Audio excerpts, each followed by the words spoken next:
Bienvenido a Prospera con Mónica Rojas, el podcast donde mes a mes te damos tips, herramientas y anécdotas para que sigas creciendo en el ámbito de la salud mental. Te dejo con Mónica en el episodio de hoy. El día de hoy quiero compartir un tema del cual en realidad nunca he oído como que las personas lo hablen tan abiertamente, sino que a veces lo vemos como un tabú, como es el síndrome del nido vacío. ¿Qué pasa cuando los hijos se nos van de casa? Qué ilusión también para ellos y para nosotros como papás saber que les dimos herramientas a ellos para que puedan emprender su vuelo, porque los hijos son de la vida, los hijos no son de los papás. Los hijos llegan a nuestra vida, claro, a darnos mucha satisfacción, a amarlos, a verlos crecer. Somos responsables ante la vida de ellos. Pero conforme vamos haciendo nuestra excelente labor, le vamos dando a ellos esas herramientas para que ellos el día de mañana se puedan desenvolver y, como decía anteriormente, volar. Y qué maravilloso es cuando llega ese proceso para ellos. Y también que nos puede generar muchas emociones encontradas, como es esa felicidad, pero también nos puede generar una tristeza. Y qué importante es que usted también lo pueda como acoger, abrazar y decir: sí, estoy triste porque está la ausencia física de una persona con quien compartía yo con la cotidianidad, con que mi vida de una u otra manera, y hablo de la vida de los papás, también se acoplaba mucho a la dinámica que tuviese ese hijo o esos hijos en nuestra vida. Y cuando de pronto se cambia el cassette, ¿verdad? Y los hijos toman su vida y buscan, ¿verdad? Porque así es como realmente se debe de hacer, digamos, de una manera saludable. Empezamos a decir, bueno, ¿y ahora qué hago yo con todo este tiempo? ¿Cómo me estructuro? ¿Cómo me reorganizo? Y quiero contarles de dónde viene esta terminología del síndrome del nido vacío. El origen del término del síndrome del nido vacío se remonta en los años 60 en Estados Unidos, a raíz de una investigación a través de la que se relacionó accidentalmente a mujeres con depresión con el hecho de que todas estaban enfrentando el abandono del hogar de sus hijos. Es importante señalar que este síndrome no es un diagnóstico, por lo que no se ha dedicado mucha investigación formal al respecto. Cabe resaltar que el síndrome del nido vacío se da muchísimo más en hogares que han construido sus proyectos de vida basados en el futuro cuando están sus hijos. Por ejemplo, si cambian, digamos, de una provincia a otra, de un estado a otro, ya con hijos, digamos, como de 30, ya el hijo dice, ya no me quiero ir, ¿verdad? De aquí, estoy arraigado acá y los papás tal vez quieren irse, y cuando pasan esas situaciones donde el padre dice, bueno, el hijo va a seguir conmigo todo el resto de la vida, y cuando se percatan de que eso no es así, entramos, digamos, como ahí en una incertidumbre, y porque a veces de verdad creemos que los hijos son nuestros y no lo es así. Entonces, ahí es donde decimos, bueno, ¿qué pasa? ¿Qué es esto que siento y por qué? Y empezamos a reestructurar nuestra vida, que es realmente lo que debemos de hacer cuando vivimos esta situación. Los síntomas más notorios que podemos observar son algunos muy asociados, digamos, con características de depresión. Entonces, es ahí donde tenemos que poner nuestra atención y reformular qué es lo que está pasando en nuestra vida y ponernos como alertas para poder ir solucionando. Así que algunos de los síntomas que podemos percibir en este momento que está pasando el hogar es el sentimiento de tristeza, de ese vacío que yo puedo sentir ante la ausencia física de esa persona. Aunque yo sé que yo puedo llamarle y consultarlo, y ahora con todo esto de la tecnología, hacer una videollamada, no es lo mismo. Entonces hay esa tristeza y lo que hay que hacer es reconocerla para poder trabajar. Otro síntoma es tener la sensación de que no tenemos nada que hacer, aunque tenga demasiadas cosas que hacer.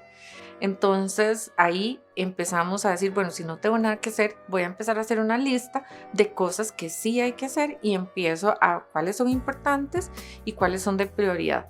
Y ahí voy poco a poco evolucionando. Entonces tenemos un síntoma, pero lo importante acá es buscarle una solución a eso. para ir minorizando y realmente, por decirlo así, siendo proactivos también en esta etapa en la que estamos pasando. Otro síntoma que llega a nuestra memoria son esos recuerdos del pasado.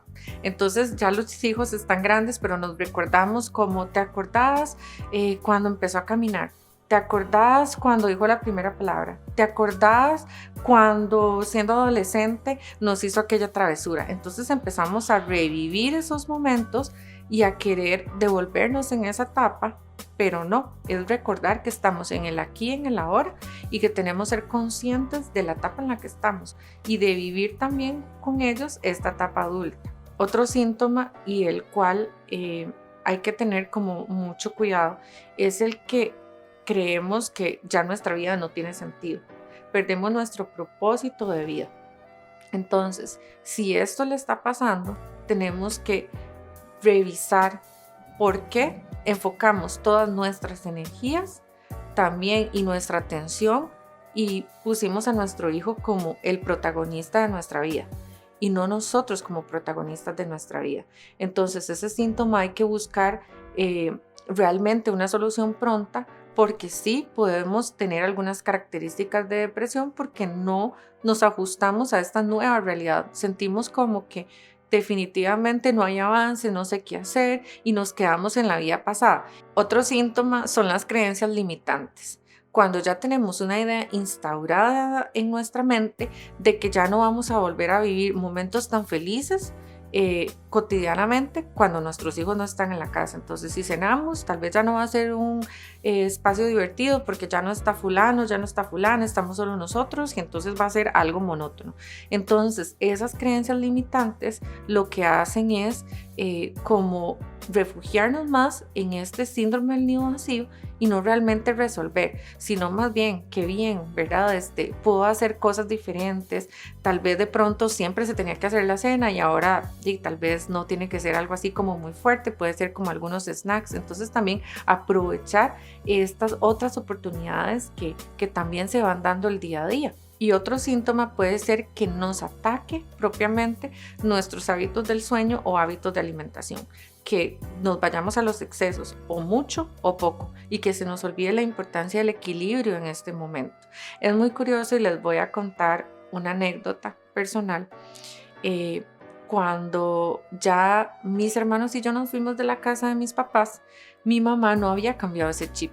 Entonces mi mamá seguía cocinando para 5 y no para 2, ¿verdad? Que era para ella y para mi papá.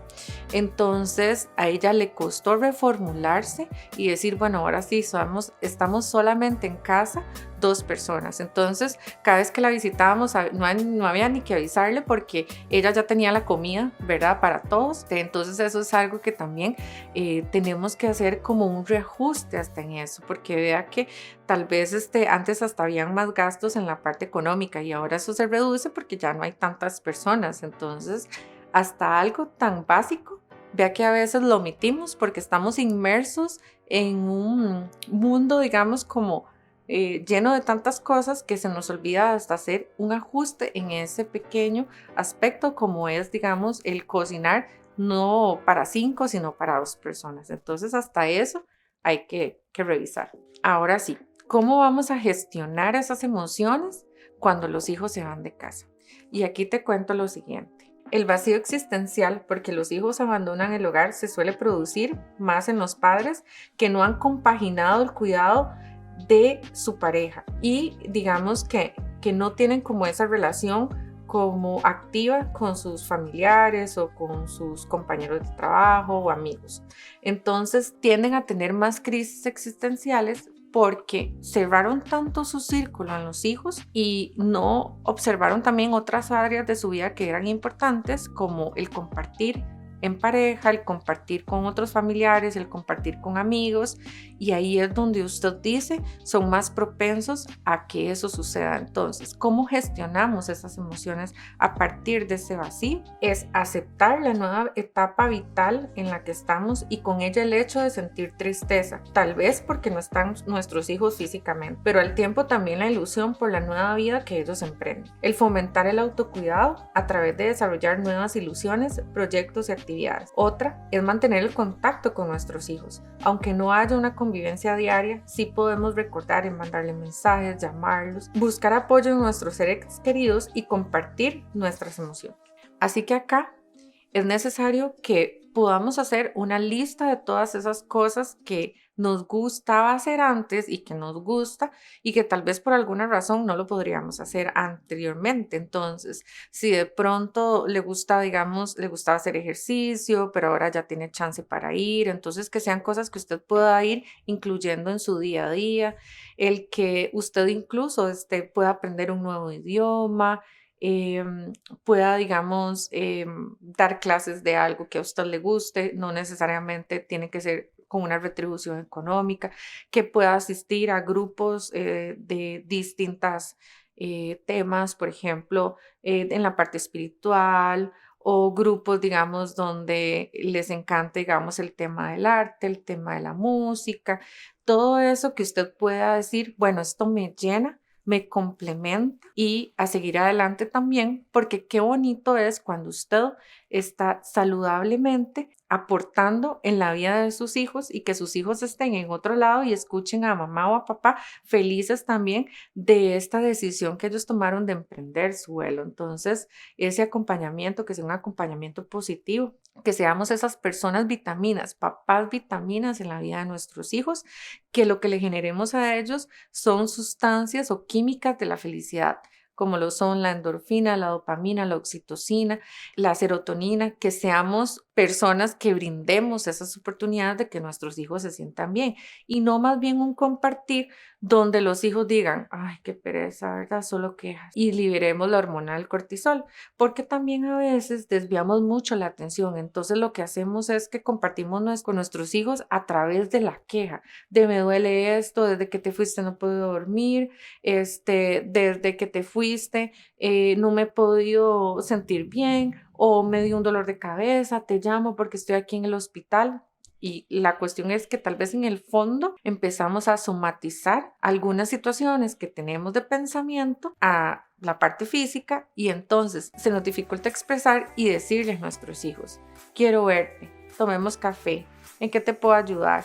Y más bien lo hacemos de una manera negativa. Entonces lo que hacemos es que generamos una hormona del cortisol, tanto para ellos como para nosotros, y evidentemente entonces no van a querer compartir con nosotros. Y siempre les invito a que puedan tener esos espacios de conexión, recordar que aún así que ya sus hijos se han ido, ellos siguen siendo seres humanos que tienen emociones y que conectan con la gente. Y ahí les puedo invitar a que ustedes puedan leer el libro de los 5 lenguajes del amor para recordar cuál es ese lenguaje que tiene su hijo y que usted pueda conectar con ellos independientemente del lado que tengan.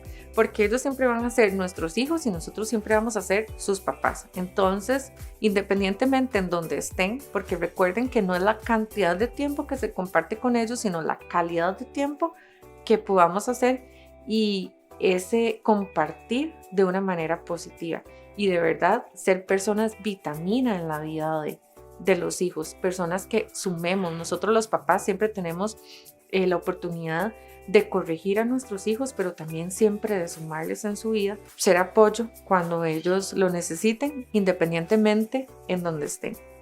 Así que de verdad este tema, como les decía anteriormente, es un tema que tal vez no se hable en sí y es una realidad que están pasando muchísimas personas en este momento.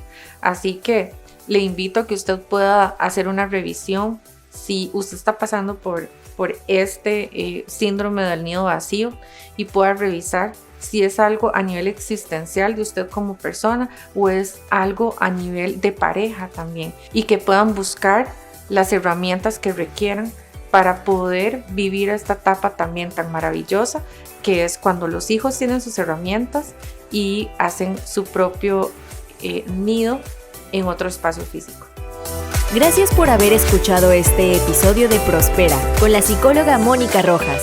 Si te gustó, puedes recomendarlo a otras personas. Escríbenos en los comentarios si tienes dudas, preguntas o darnos sugerencias de algún tema que quisieras que desarrolle más adelante.